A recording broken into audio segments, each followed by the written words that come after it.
This is Matthew Kratter's Bitcoin University. Today I want to talk about cackling boomers mocking Bitcoin, and this is not intended with any disrespect toward boomers or any other generation. I have all generations who watch this channel, and this is not intended to say that boomers don't get Bitcoin, because obviously a lot of you are boomers who watch this channel and you do get Bitcoin. But I want to talk about this video that a number of people have sent me from Catherine Austin Fitz. It looks like she's a former American investment banker, and now she runs a newsletter. It looks like sort of a macro markets newsletter called the Solari Report. I expected her to talk about the currency in Dune with that sort of title, but it looks like she's actually talking about Bitcoin and how stupid it is. So I just wanted to work our way through this video. It actually starts off with some unrelated material, but I think it's going to be useful. So we'll do a little bit of a reaction video here. I still have a small position. It probably still can go up some, but it's going to be a volatile, bumpy ride. And so this is obviously starting with Peter Thiel as part of this. And I think what Solari is trying to do here, and Catherine Fitz is trying to use this as evidence against Bitcoin. But let's just finish listening to it. I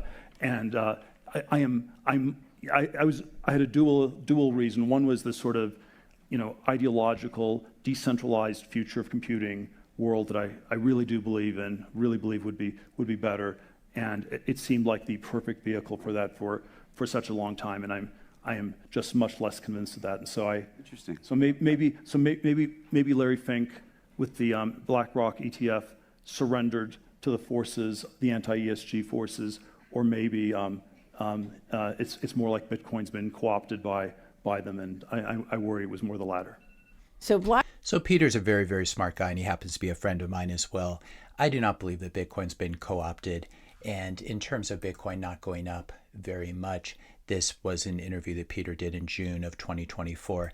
At that time, Bitcoin was approximately $60,000 per coin. It's now $103,000 per coin. I've talked about Peter's critique of Bitcoin and in general terms, in terms of BlackRock being able to co-opt and control Bitcoin. And I don't think it's something that they can do. But the whole point of this is basically what Catherine Fitz and the other guy on this, they're trying to collect authorities. So someone like Peter obviously speaks with a lot of authority because he's a billionaire. He's the original investor in Facebook, and he was an early investor in Bitcoin as well. Though, as he says later in this video, he didn't really hold on to as much as he should have. But I think it's very important. We can listen to smart people, we can listen to authorities, but it's very important to make up our own minds. And people like Thiel and people like Musk perhaps have not been as bullish on Bitcoin as they should be, especially given their generally extremely high IQs. But here all Catherine's doing is trying to use Peter as an example of someone who is bearish on Bitcoin, or at least this clip somewhat bearish on Bitcoin. So let's hear what Catherine has to say now. BlackRock's playing this 3-minute video about Bitcoin that it made, but it's subject to U.S. securities laws, and so it's got to disclose this. Now, just look at this. It's just unbelievable. So this is in the middle of their video. They don't even say this. It's just, it goes by very quickly. So we've talked about this before. This is standard legal boilerplate. And if you ever watch financial ads, you'll see stuff like this. This is something that the lawyers put in. It's not a secret message from Larry Fink that he's going to fork Bitcoin and increase the maximum supply. And as we've talked about in other videos, and we'll talk about in this video, it's not something that he has the power to do. And so the fact that there is this legal disclaimer that pops up, there's no guarantee that Bitcoin's 21 million supply cap will not be changed. We know that it won't be changed because people who run nodes and hold Bitcoin will never run software that increases the maximum supply, because by doing so, they'll dilute their own holdings. But I don't think Catherine understands anything about Bitcoin nodes or how Bitcoin consensus works. There is no guarantee that Bitcoin's 21 million supply cap will not be changed. No, you don't say. Okay, so here's the thing. I'll just say this not in my elegant financial language, but the whole thing was a ruse. Yes. The 21 million cap is total BS. It's one thing to... And so now, after asserting something that is just false, she goes on to quote Charlie Munger. It looks like she's basically assembling billionaires here against Bitcoin. One of the tragedies of Charlie Munger is he wrote extensively about cognitive biases, Very smart guy, obviously a billionaire and Buffett's business partner. But the really sad thing about Munger is he got the most important development of his lifetime in finance. He got it completely wrong. It would have been one thing just to ignore Bitcoin and sort of leave it off of his radar. But Munger, in his declining years, made a point of going out after Bitcoin and attacking it again and again and calling it rat poison and rat poison squared. And this is going to look very, very bad for his legacy. He's another person who never bothered to read the Bitcoin white paper and never bothered to learn about Bitcoin before criticizing it. But obviously, Buffett and Munger are really fiat people who invested in the banks. They have a lot of stake in the fiat financial system. So of course they don't like Bitcoin, but let's see what Munger has to say about this too. Think that gold has some marvelous store of value because man has no way of inventing more gold or getting it very easily. So it has the advantage of rare. And gold is not even that rare. Unfortunately, its supply is growing by 1 or 2% a year. And so if you're holding gold, you're being diluted just by the natural process of gold being mined. Even though it's very difficult to mine, it does not have a cap supply like Bitcoin does. Believe me, man is capable of somehow creating more Bitcoin. Again, you can create more Bitcoin, but no one is going to run the code. You basically will have forked yourself off the network. You'll be running your 22 million or 23 million max cap of Bitcoin, but exchanges won't go along with it. Bitcoin miners won't go along with it. Consensus is a very difficult idea to understand, and it looks like Munger hasn't bothered to spend any time understanding what Bitcoin consensus is. They tell you they're not going to do it. They mean they're not going to do it unless they want it. And again, I don't know who this they is because Bitcoin is not a centralized project. It's not run by Satoshi, who left the project many years ago. It's this decentralized consensus. And so he's really playing with words here when he says they. Who is this they? I would love to ask Munger. That's what they mean when they say they're not going to do it. Yeah. If they hear their rules and they can't do it, don't believe them. When there's enough incentive, bad things will happen. Here's the funny thing. If you don't take it up, the miners don't have a way of making enough money to sustain the infrastructure. So here, this is just more blatant ignorance on Catherine's part. Bitcoin miners are not only paid the block subsidy, which is currently 3.125 Bitcoin. This gets cut in half every 4 years approximately. But Bitcoin miners are increasingly being compensated by the transaction fee. In the early years, people didn't really pay Bitcoin transaction fees because the blocks were not full.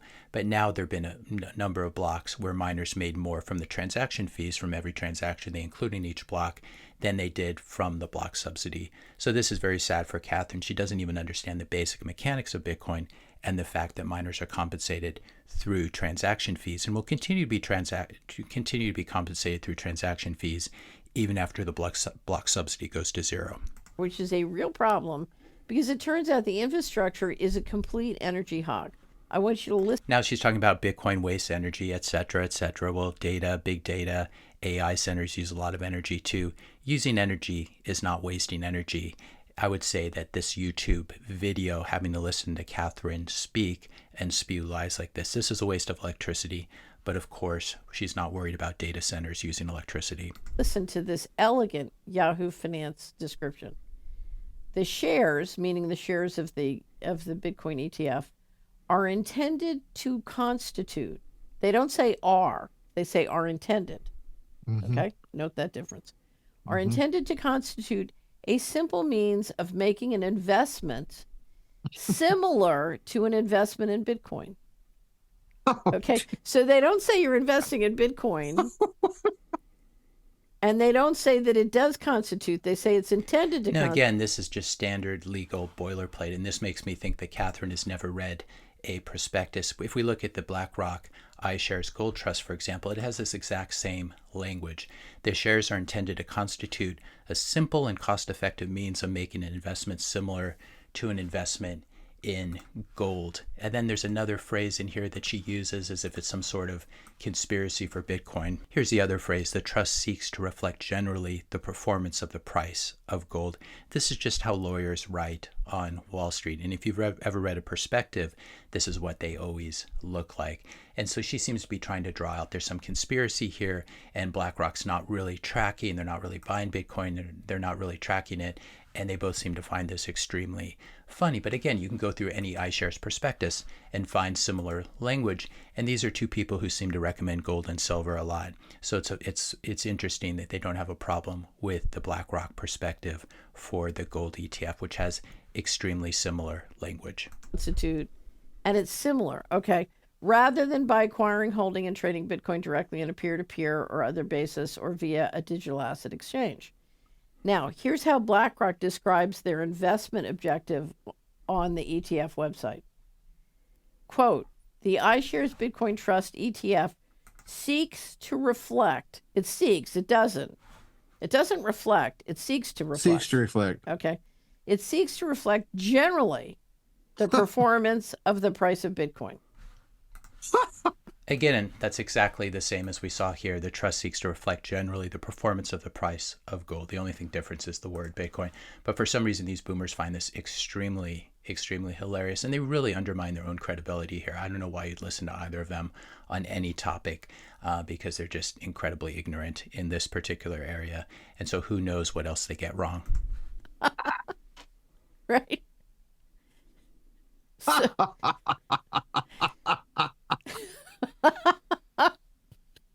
I mean, it's wonderful when you're so superior like this, and you can laugh at something that you don't understand. It must feel nice. you can't hire a bunch of Jesuits to come up with this kind of casuistry. I mean, I don't know. I have the prospectus, and I have to look at who the counsel is, but surely this is Sullivan and Cromwell. It's got this prospectus is like every other prospectus on Wall Street. And so when I took a look at this and pointed out that something was wrong, it looks like Catherine tweeted, the Solari Report got it right, read this. And then I responded, Bitcoin node runners are not incentivized to run software that dilutes their holdings by raising the max supply cap. The BlackRock language is legal boilerplate. Even BlackRock has no power over node runners. I'm not sure Catherine knows what a node runner is. Her response was very strange. Rather than digging in and responding to what I said, she basically said I need to get a subscription to her newsletter so I can learn about the economics of the human energy body and links to mind control, et cetera, et cetera. And I somehow need to read the Solari Report before I can understand stuff that's in the Bitcoin white paper. My response to her, I'm going to suggest that you learn about Bitcoin's difficulty adjustment, transaction fees, and how consensus works. How can I trust you on anything else when I can clearly see that you're too lazy to put in the time to understand how Bitcoin actually works? And in the process, these two are really embarrassing themselves, laughing so much. There's another guy you need to watch out for who's also a complete idiot when it comes to Bitcoin. This is Peter Zeihan, who sounds really smart when he talks about geopolitics, but listen to what he had to say at the bottom of the Bitcoin bear market in, I believe this was recorded in November or December of 2022, right as Bitcoin was bottoming. There's no intrinsic value to this asset. And now it's starting to be priced appropriately. So it has what's Bitcoin at? 16,000? It has another 17,000 to go down. So that's Peter Zeihan saying that Bitcoin was going to go below zero, and instead it's up 5x or 6x from this point. So you got to be very careful of the experts. You shouldn't really be listening to anyone. You shouldn't be listening to me either. You should be constantly questioning the arguments that I make and pushing back on them. And that's how you'll gain the conviction to become a real Bitcoin hodler, when you realize that you understand these things much better than some billionaires, and certainly much better than talking heads and experts on Twitter and YouTube. If you enjoyed this video, be sure to hit the subscribe and like buttons. Hit the notification bell if you want to be notified when I publish my next video. And let me know your questions and comments in the comment section below. Thanks a lot for watching, and I'll see you in the next video.